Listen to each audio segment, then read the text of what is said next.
Hey, lovely, lovely, wonderful, beautiful, handsome people, a pleasant afternoon to you. All right, if you talk with a number of psychologists, perhaps psychiatrists, they will tell you when somebody is grieving, or maybe somebody's very incensed, they're very, very infuriated, very angry. It's almost like a rage has consumed them. One of the things that they will tell you to not do, this may sound very hard, but I want you to understand it deeply. Do not come with so-called Bible scriptures at that ripe moment when the wound is deep. It does not help the situation, even if it is one Christian to another Christian or a sinner to a sinner, however it is that the connection may be. Backhandedly, when you do that at that ripe moment, I call it, or that sore moment, is that you're invalidating the person's feelings. But you want to sound spiritual because it will make you seem righteous.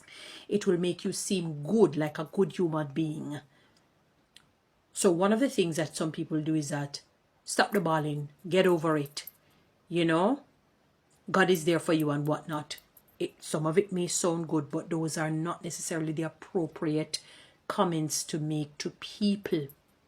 Apart from that, when somebody has been treated very badly by another person or other people, maybe over the years, and the wound is so deep that there is a gulf there. It's like a gully, like you're looking at a long stretch of gully that's very deep. You think that if they were to close that gully, it's going to be closed overnight? It would take days, weeks, months, years perhaps, because of the far-reaching, spread of that particular gully or gulf. When you have another human being treating somebody inhumane, and now a lot of people don't understand there's a thing called psychological abuse, and apart from verbal abuse in the workplaces, for example. So what they do, they stonewall you, meaning you don't exist to them. The energy that they ooze is negative. They speak badly behind your back. They ostracize you from tasks. They make you feel it's like they want to frustrate you out of the job. They treat you badly, and some of it also filters into verbal abuse, where they become condescending. They speak down to you. If they have something to vet for you, they criticize it. It's like they revile you. It is heavy, dangerous criticism to make you feel less than, to make you feel dumb, to make you feel dunce, to make you feel stupid, to make you feel like an idiot. When that goes time and time and time over the many years, and you get up and you tell the individual to be the bigger person, it means that you have failed to get one of the most important ingredients that a human must get, is in all you're getting, get understanding. You have failed miserably in getting understanding. It is very much inappropriate to tell somebody to be the bigger person. It is not right. Their wound is fresh. Their wound is painful. Let us say the wound is not even fresh. It is not good. You know that one of the ways that they're being the bigger person is not to retaliate, not to exact revenge. Yes.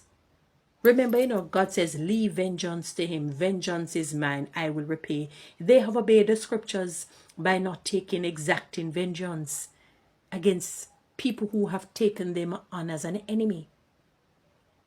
Let's go from a mental or a psychological perspective. There's a book that I bought years ago called Women Against Women. It's something that I couldn't understand, and I went searching and I found one. And the teacher, she said she was a very, very good teacher, and 3 teachers were very jealous of her, and they made her life a living nightmare. And she said when she left, the following year they had left. And she said, you see, all of that was just a waste, because she was doing well. The students loved her, and they were learning. It's like they had a Tobiah and a Sanballat and a Saul. Let's put it that way. I had to add somebody. Nightmare.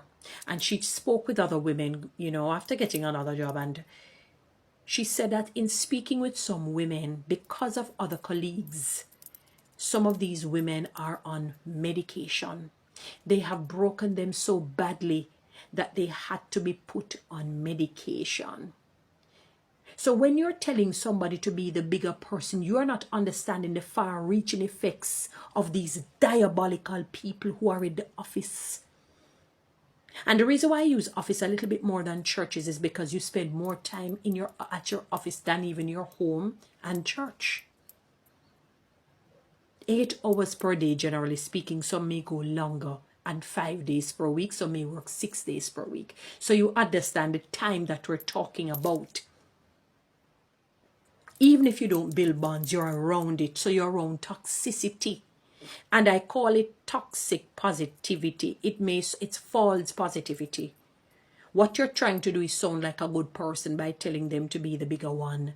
By being one of the ways in which they're being a bigger one is not exacting revenge.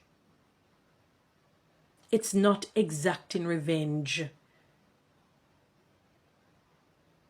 Because they could have done same. They could have done that by treating them in an inhumane manner. I don't support silent treatment because it is abusive. It makes the person feel as if they are insignificant and they're inhumane. But in some cases, that is why you have to take each case by merit. For people to be emotionally stable or psychologically stable, they may have to engage in that.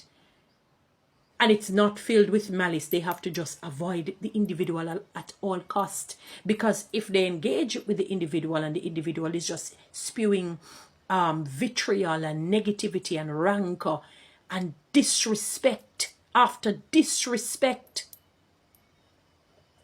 it can psychologically and emotionally affect the victim, the person who is facing it, because it's like I'm standing in a space where smoke is there. If I stay there long, it's going to affect me.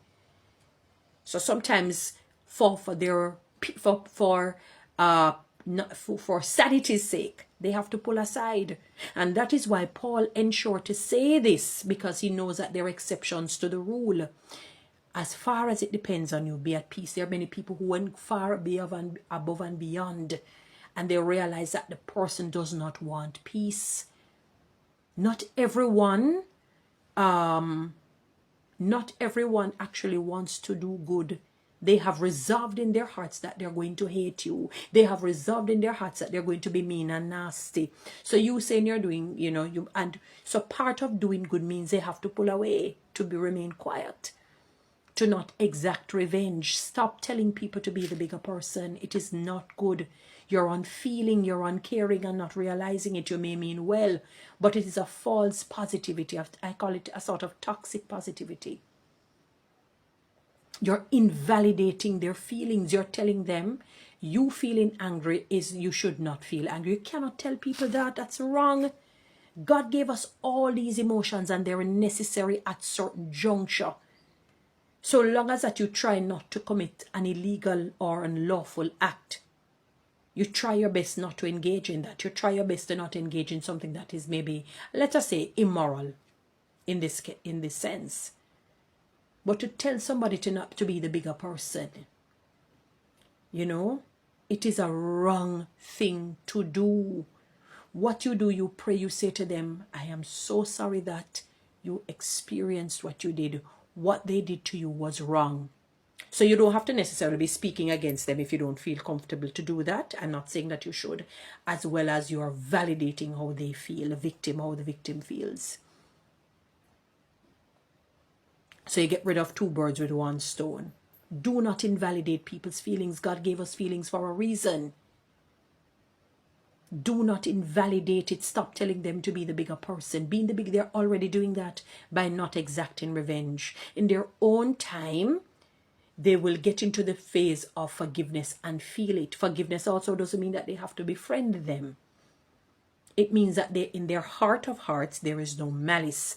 There is no ill intent towards them. They're not going to do something evil and sinister and malevolent. But stop telling them to stop the noise. Don't cry. Don't stop it.